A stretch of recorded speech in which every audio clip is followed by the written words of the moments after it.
वडगाव वान येथे नायलॉन मांजाच्या घात, युवकाच्या गळा चिरला, प्रकृती गंभीर। नमस्कार, मी अनुराग नंदकिशोर शिंदे, आपण बघत आहात महान्यूज 7। नायलॉन मांजामुळे होणाऱ्या अपघातांची मालिका थांबण्याचे नाव घेत नसून अशाच एका गंभीर घटनेत संग्रामपूर तालुक्यातील वडगाव वान परिसरात दुचाकीवरून प्रवास करणाऱ्या युवकाचा गळा नायलॉन मांजाने चिरला।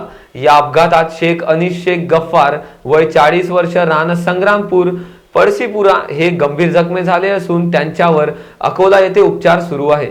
मंगळवार दिनांक 16 डिसेंबर रोजी सायंकाळी सुमारे 6 वाजताच्या सुमारास ही घटना घडली।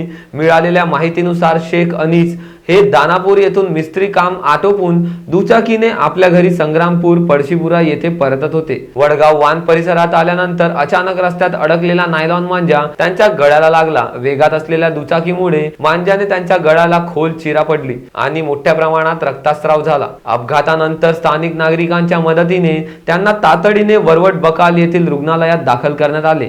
मात्र जखम गंभीर असल्याने पुढील उपचारांसाठी त्यांना अकोला येथील रुग्णालयात हलविण्यात आले।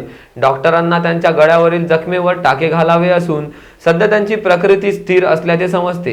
पण या घटनेमुळे नायलॉन मांजांमुळे होणाऱ्या अपघातांचा प्रश्न पुन्हा एकदा ऐरणीवर आलेला आहे। नायलॉन मांजा वापरण्यावर बंदी असतानाही त्याचा सर्रास विक्री व वापर सुरू असल्याने नागरिकांच्या जीवाला धोका निर्माण झालेला आहे। प्रशासनाने याबाबत कठोर कार्यवाही करावी, तसेच नागरिकांनीही नायलॉन मांजापासून सावध राहावे असे आवाहन करण्यात येत आहे। अकोला बुलढाणावरून सचिन पाटील यांची रिपोर्ट, महान्यूज 7।